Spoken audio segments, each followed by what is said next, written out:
Good evening and thank you for joining us tonight. First, let me apologize for the non-appearance of Premier Dr. Ewart Brown this evening, but he has lost his voice, so to speak. He's somewhat hoarse, a little bit under the weather, and he was unable to make it today, and he sends his apologies. But joining us tonight on the set will be Lieutenant Colonel David Burch, and we begin this evening. 3 people shot in the last week, all suspected to be gang-related, but 2 of them confirmed to be so. Then, just last evening, a member of a Pembroke gang was arrested after he crashes the car he was driving in an attempt, we understand, to escape another attack.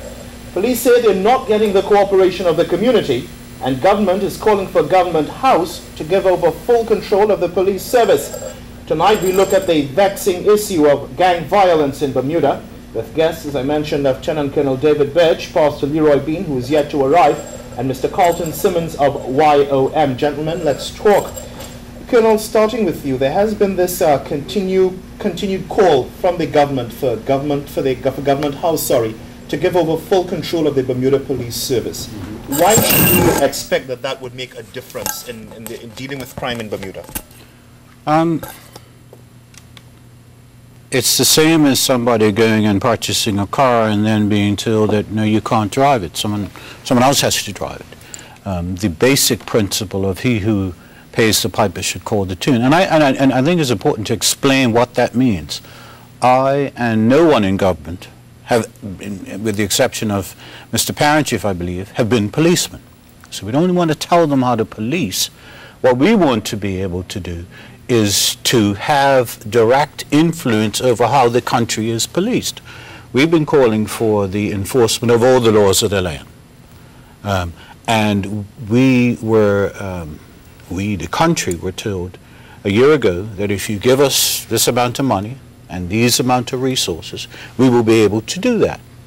We've certainly done that at some considerable expense to the Bermudian taxpayer in terms of costing of the Bermuda Police Service.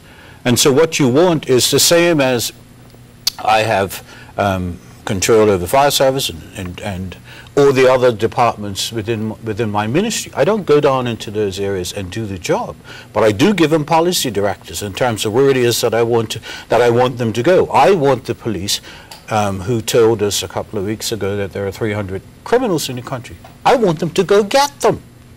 I don't want them to wait until they create the crime wave that they tell us historically they have. I want the criminals in the country to feel like the rest of us do, uncomfortable at night, because they know the police are coming to investigate, to look, to search, to do whatever based on their intelligence. And so that's really what I'm talking about. I don't expect to move my office to police headquarters and have direct day-to-day involvement or control over the police. But what I'm trying to get at is how will it be, even if if the piper calls the tune, or who was paying the piper, calls the tune, how is that going to assist in us reducing the incidence of crime and the violent nature of the crime that we're seeing? How is government taking control of the police service going to change that? Well, I thought I explained it. The other side of this coin is we in government believe, and we've not had a tangible argument against it, that we need outside and overseas assistance. That's what we believe. And by that I mean people who are going to do some of these aggressive actions that we have suggested. And we went to the UK and we got some assistance of some sort, not the type that we thought. And we've suggested to Government House that we might try America. And there still is some resistance to that, both on the part of the police and in relation to Government House, in terms of a reluctance to up the ante, as it were, in terms of the level of proactiveness, I'll use, as opposed to some other words they get. So you're saying that Government House is reluctant to basically take the steps that are required? Well, no, to say yes. Go and get these people and bring them in here and let's have the help that we've asked for. I mean, we have and I know the governor was in the paper saying that, you know, the government has refused to, I can't remember what it was he said, but essentially what we've refused to do is to meet to discuss these. I don't need no meetings. People are as you said, people are being shot, people are being killed in this country. We need aggressive policing. I don't need no meeting for anybody to tell me how we're going to do that. And so to increase the number of times that we get together around a round table at Government House or the Cabinet Office, somewhere else prestige, doesn't help the cause as far as I'm concerned. What we require is action, and aggressive action. Carlton, you of course are active in the community, and your organization is in fact called Youth on the Move. What are you hearing from the young people? Because I know you have direct control or direct contact, with some of the members of these gangs, because they're not so-called gangs anymore. Yeah, they're operating as real gangs. What are you hearing from the members of these organizations? A few things. First of all, we probably sleep a heck of a lot better than they do these days. We have to deal with, and I think the country's gotten used to the fact that, oh, somebody else has been shot. These young men have to deal with the fact, though, whether or not it's going to be them next. I've spoken to the young man just tonight who got shot in the throat. I've spoken to pretty much all of the young men who are involved, whether they're from 4-2 to Parkside to whatever. A lot of these young men are in my neighborhood on a daily basis. And unfortunately, most of them can't even travel between neighborhoods anymore. I remember after the first That's shooting, ridiculous. This is 21 square miles, and you're telling me you can't go from one neighborhood to the next? It's ridiculous, but I remember when after the first shooting up 42nd, and a good friend of mine who I went to school with said, you know, we never expected it to get this bad. I'm talking about people who are smack dab in the middle of it. And even the young man in our immediate vicinity, known as Parkside, these young men are really on a day-to-day basis at this point just trying to survive, you know, literally, like not be taken out. So I think that it's safe to say that their problems are a little bit worse than ours. But for the wrong reasons. Well, for the wrong reasons, yeah. But these men fear for their life, and that's a real fear that they have. What are they saying? I believe they realize that this has to stop at some point. But somebody needs to really put together a platform where these young men can be spoken to and to be heard.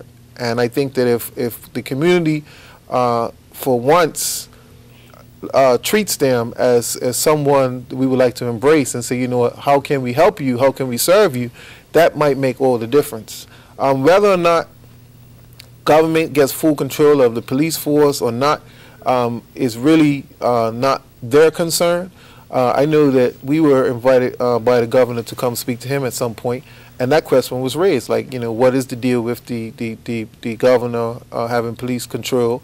And he gave some reasons that, you know, I guess from his point of view were legitimate. So as far as whose right it is or what would make a difference, I can't really speak to that. But I do know that the young men on the streets are looking still to some degree to the community to step up and make extend an olive branch. So but the very community that they expect to step up and help them is afraid of these young people. You hear the police saying on a daily basis the community isn't willing to cooperate. When you talk to people who perhaps were there, who may have witnessed what happened, they're telling you, I'm afraid. I have children to take care of. I have a house. I have a house to look after. It's real, but we have to somehow figure out a way to dissect this. Because if we don't, we have tons of countries we can look to for examples as where this thing ends up. You know, we can bring in harder police tactics, and then this thing will just turn into police versus street gangs. And that's what it is in most countries, whether it's Jamaica, America, whatever. We don't necessarily have to go that road. But I only if that's the only thing we do. Only if that's the only thing we do. But I think Bermuda needs to look within its own corridors. This is what I was going to mention to you. We keep talking about looking outside. Yes. But this problem, even though it's a gang situation, it seems to be a unique type of gang situation. It's not like in LA where you have the Bloods and the Crips, for want of a better example, who are fighting each other. They don't know each other. But in this country, some of these guys are related to each other. You have 3 or 4 gangs within a less than 3-mile radius in the Pembroke area. These guys went to school together. These guys know each other. As I mentioned, some of these guys are related to each other. So I think it's unique in that from that perspective. I think the community needs to be aware of one important fact, that the longer this continues, they are learning. They're getting their aim right. You know, they do a lot of missing right now. And I say that with humility and respect. Every week, every month that these gang activities are allowed to continue, that we don't approach them or pounce on them like with a sense of urgency, they will get